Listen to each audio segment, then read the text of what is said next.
So, not so long ago, back in January, before the Trump administration came into the office and it was still in the Biden administration, Joe Biden did one last act to help the American people, especially the American people that had medical debt on their credit reports that was above $500. And so that last final act was to ban medical debt from consumer credit reports for good. Do not penalize people for medical debt. And so it was a lot of celebration. So let's look at some of those celebrations. The CFPB has officially made it illegal for any medical debt to report on our credit reports. So that literally means that all medical debt is being erased from our credit reports starting on March 17th.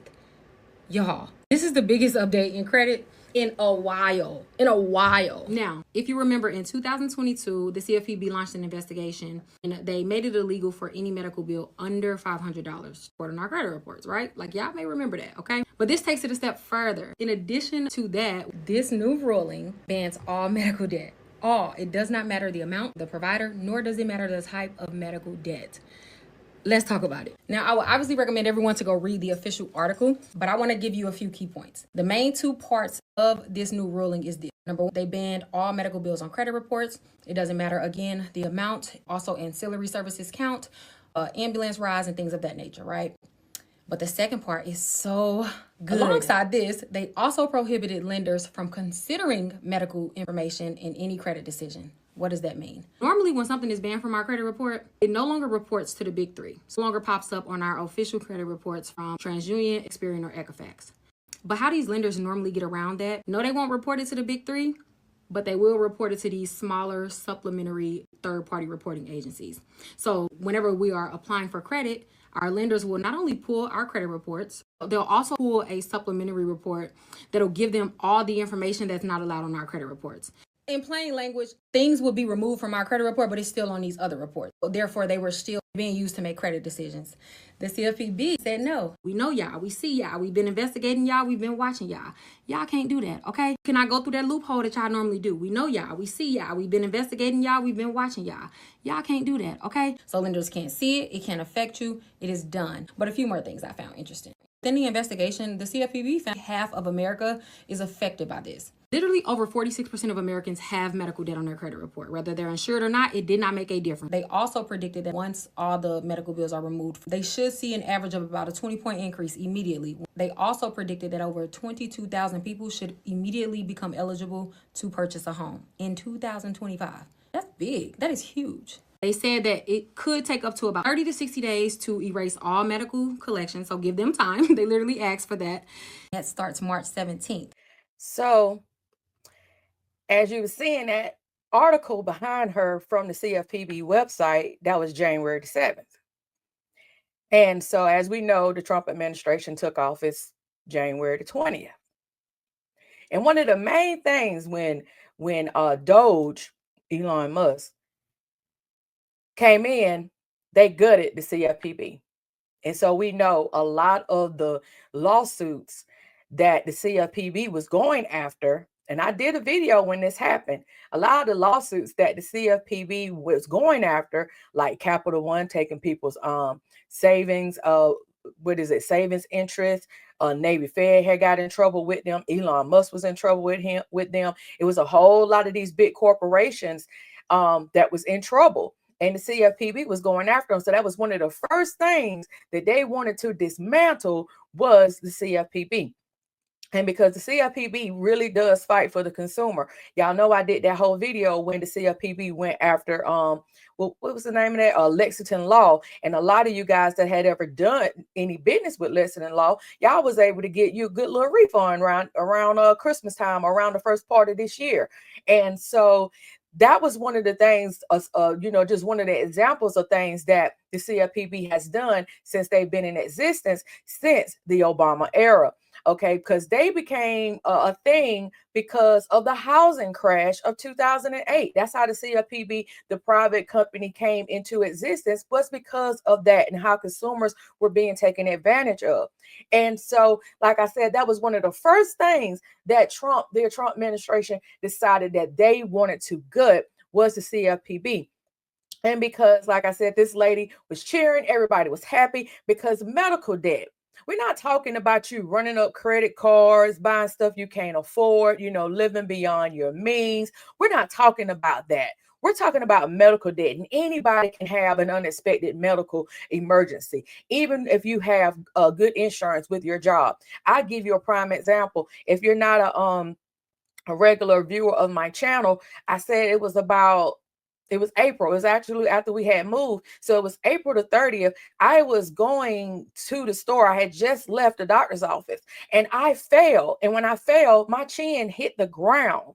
And I thought I might have broke my jaw, injured my jaw.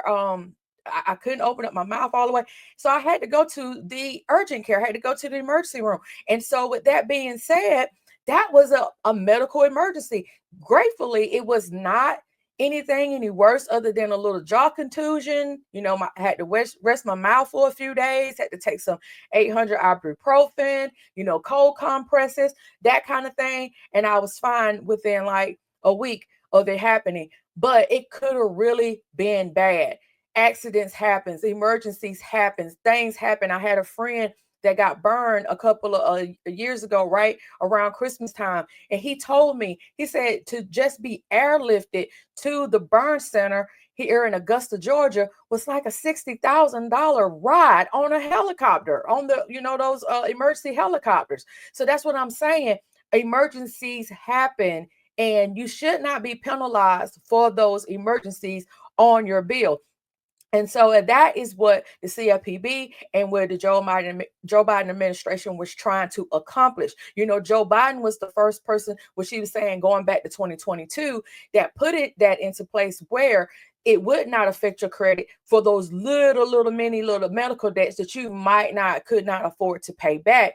That was $500 or over. And that medical debt couldn't even show up on your credit report until at least 1 year after it has been delinquent. And so those little things just like that was enough to help a lot of people's credit reports. Because imagine if you're having to go to the emergency room because you do not have health insurance, and you're having to go to the emergency room because you do not have the money to pay to go to a specialist or whatever like that.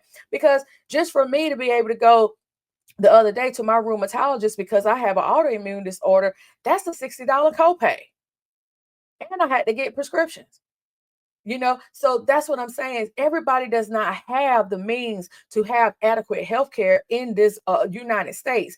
And so when you're not able to pay because everything is so freaking expensive, we're talking about rent is higher. You can't hardly even buy a home. So the ones that want to become homeowners now, even with the interest rates being what they are, the ones that are still hopeful about having home ownership, this was a way for them to get the leg up. Listen to what this lady said. It was going to create so many home buyers this year alone.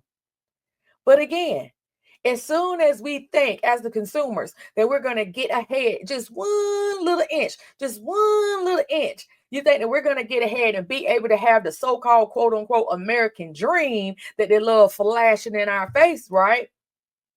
Then this happens. 17th. Thanks to a federal judge in Texas, medical debt will be going back on credit reports. I am sorry, people, this is another bad news video. This is obviously really frustrating because this is years of advocacy work from a lot of great organizations, including $4.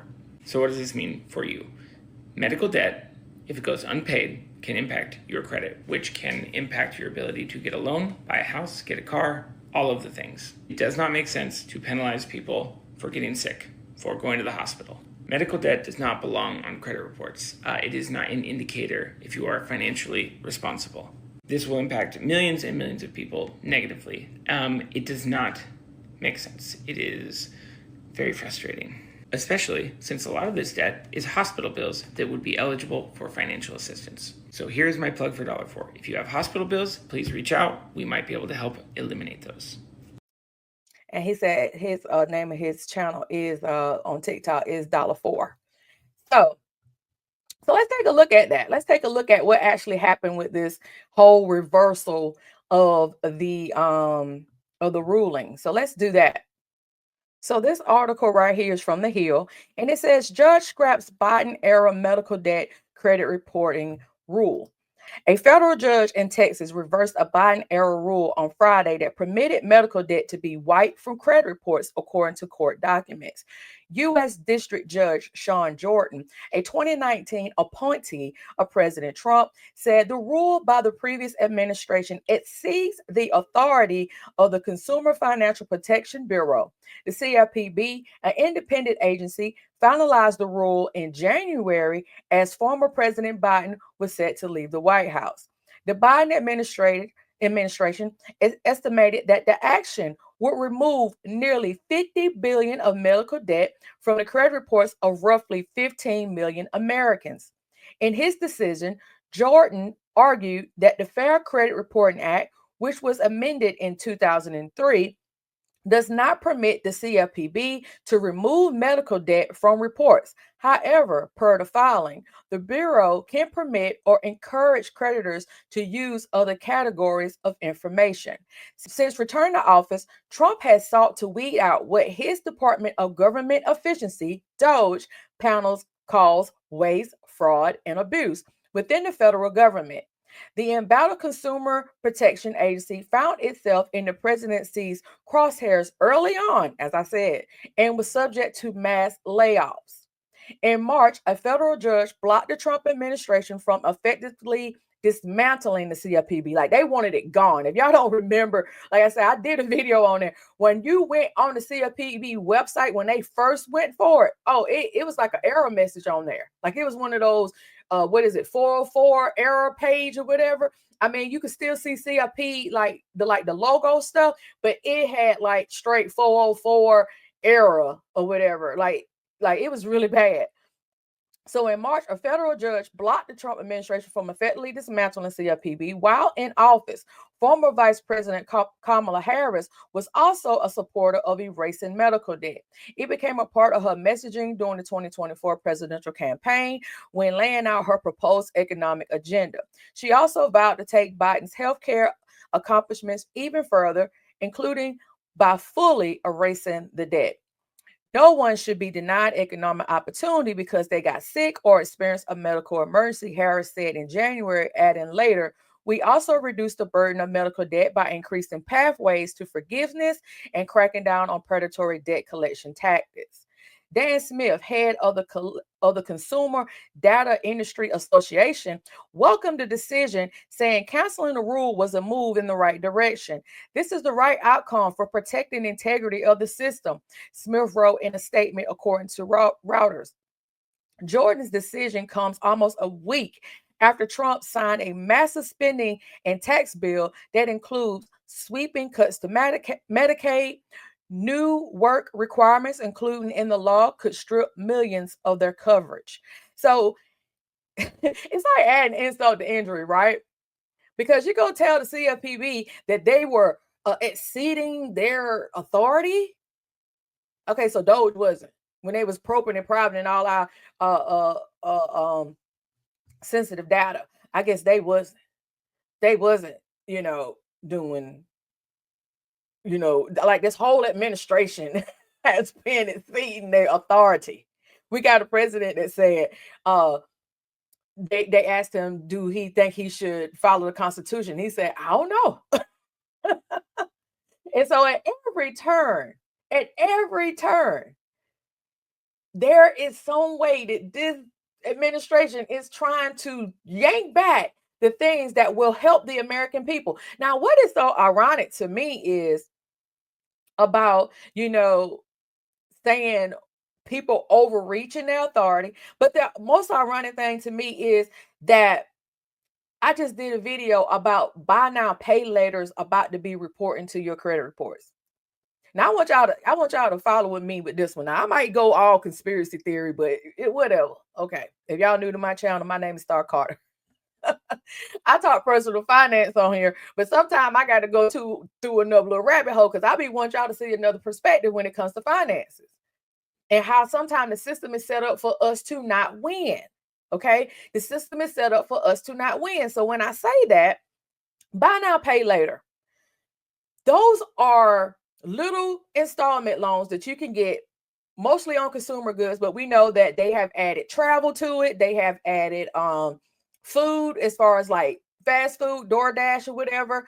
You can go on Amazon and use it. You can go get stuff from Walmart and use it. I mean, there's not too many businesses that do not offer some type of buy now, pay later for small installments or 6 installments, or some of them are even as large as can be like a personal loan.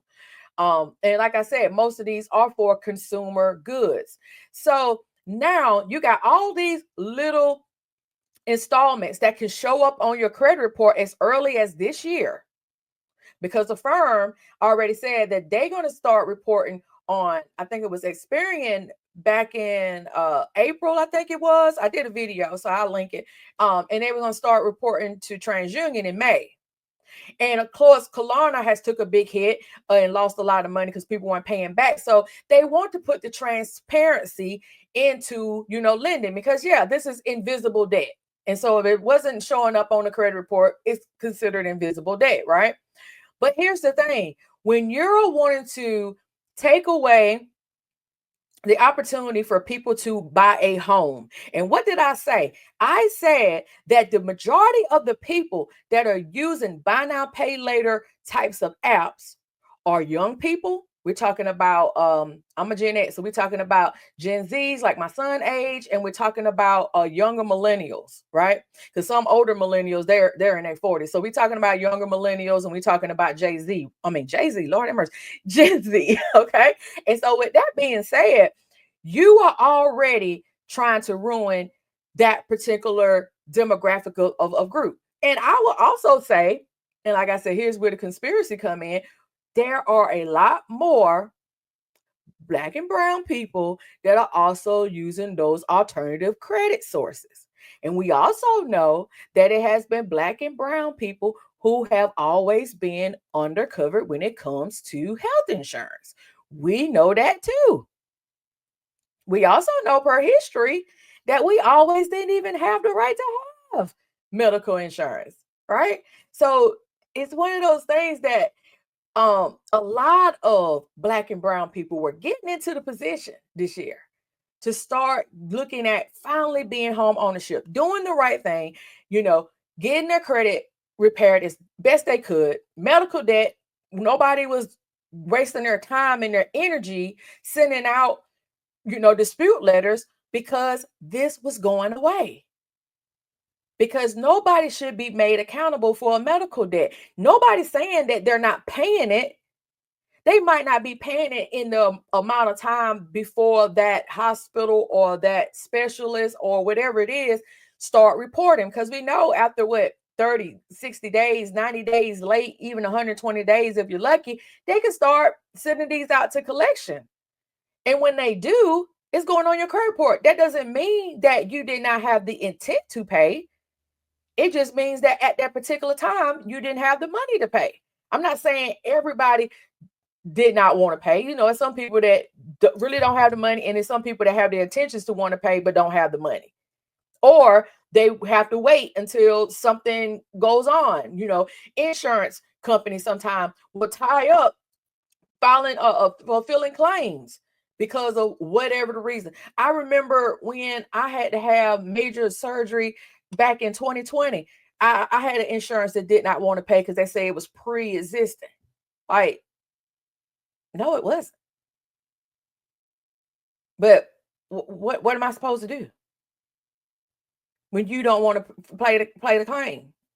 So it's that type of thing. And so with that being said, and again, let's go and let me backtrack on that. Obama was one of the ones that said that you should not be penalized with your insurance for pre-existing conditions if you were to go to another insurance company. And he was the one that put that in place. And guess who it was that removed it in his first term? Trump. Trump removed the pre-existing condition thing from the insurance. Trump.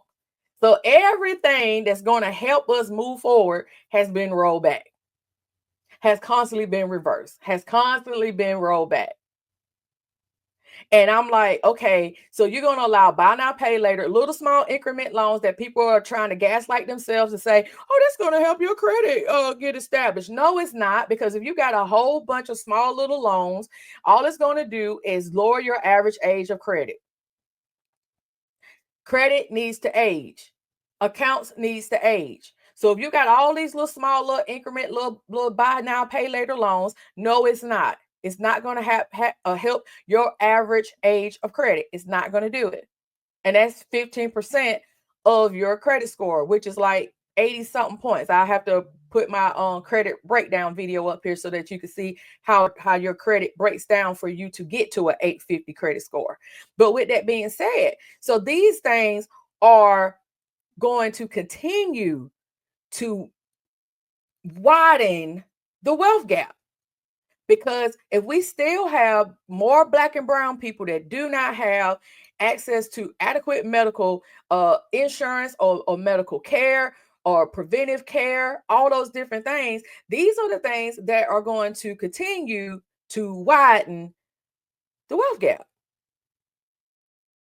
Because we know you need assets. And I'm probably not saying that right, but y'all know what I'm talking about. Assets. I have a hard time saying that word. But you know, you need assets in order to build wealth. Cars depreciate. That whatever it is that you bought with the buy now, pay later does not increase in value. Homes can increase in value. Real estate, buying any type of real estate, flipping homes, doing whatever, properties, stocks, all that kind of stuff that can go up in value.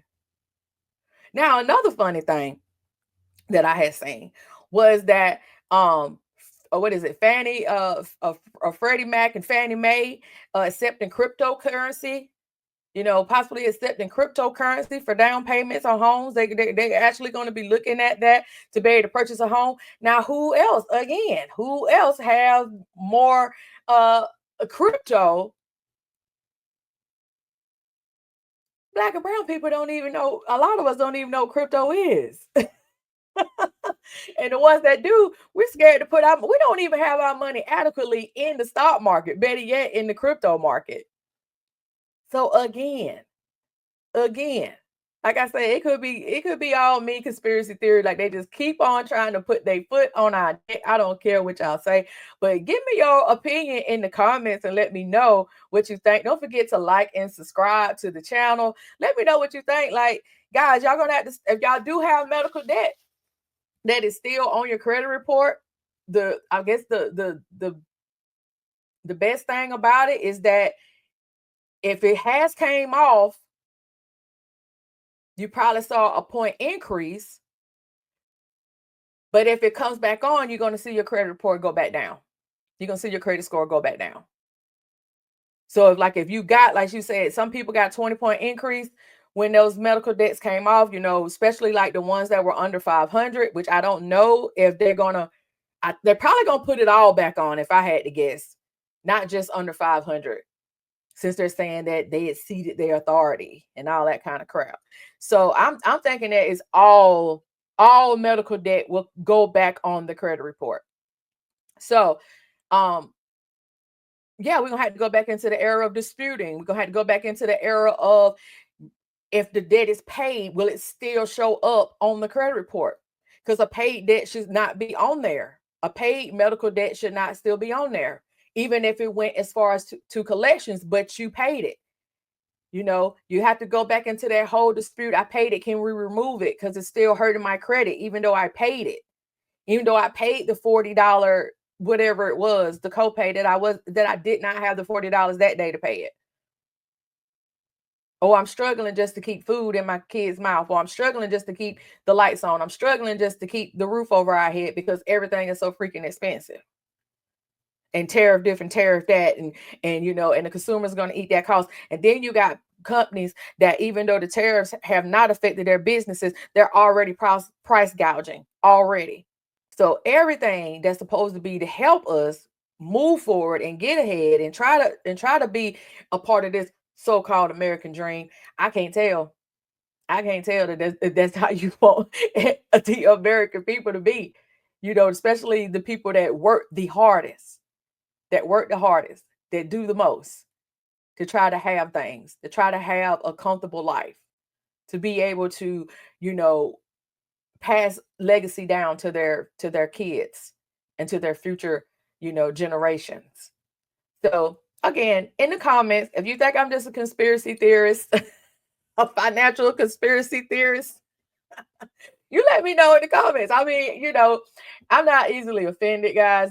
Just be respectful. I know there's some people out here that praise Trump like he's a god. I know that, but I don't. I praise what's right and what's right for the people. And so I don't care if I become a multi-millionaire or a billionaire. I'm going to always champion for the little person because I'm a little person. And somebody have to be reminded sometimes that everybody don't got it. Everybody don't got it. And so with that being said, guys, again, leave me your comments. Let me know what you think about this medical debt fiasco. And also, again, if you did not see my buy now, pay later video, check that out. Let me know what you think about that, about them going to start reporting that invisible debt on people. I don't have a problem with transparency in credit. I don't. I do not have a problem with that because that's why the training wheels are in place so that people stay in line when it comes to credit. I'm not opposed to that. I do not think that medical debt should be on credit. I really do not think medical debt should be on credit. Period. And a lot of people do. And that's why a lot of people are upset. Now, we do have to be more responsible with our money. For sure. We got to be more responsible with our money. We can't just be buying things just because, okay, we can do 4 easy little payments or 6 payments or whatever it is. We don't need to do that. We need to get off Temu. We need to get off all these different things and only buy what we need. Necessities only. Because as we see, everything that we're trying to do to progress, they're steady trying to roll all those things back. And so now is not the time to be doing unnecessary spending. Now is not the time to not be saving. Now is not the time to not be doing all the things that we know that we're supposed to be doing to better our personal finance goals and to help us move the needle the best way that we can. So with that being said, we have to be better about our money and smarter about our money, but also be informed on some of the things that are trying to bring us back so that we can continue to strive forward. One of the things that you can do when you have medical debt or when you know you are going to have to do something medically, it's like the guy said, you can apply for a lot of these things with assistance and also try to get on a payment plan with the hospital or with the whatever it is, so that you can pay those things back in small installments. And I do understand that some people just can't afford it. So therefore, we have to look into other agencies and other things that can help us to be able to get out of those, those debt traps that can actually harm us from, and rob us from our future. Because just because you're in a space right now, just because you might not have been doing well at the time when that medical emergency happened, or at the time whenever it is that's on your credit report happened, this too shall pass. This too shall pass. So you will not always be in that state. You will not always be there. And one day you will be able to pay those things. You will be prosperous, and you should not be penalized for the time that you couldn't. That's my 2 cents. Again, let me know what you think in the comments.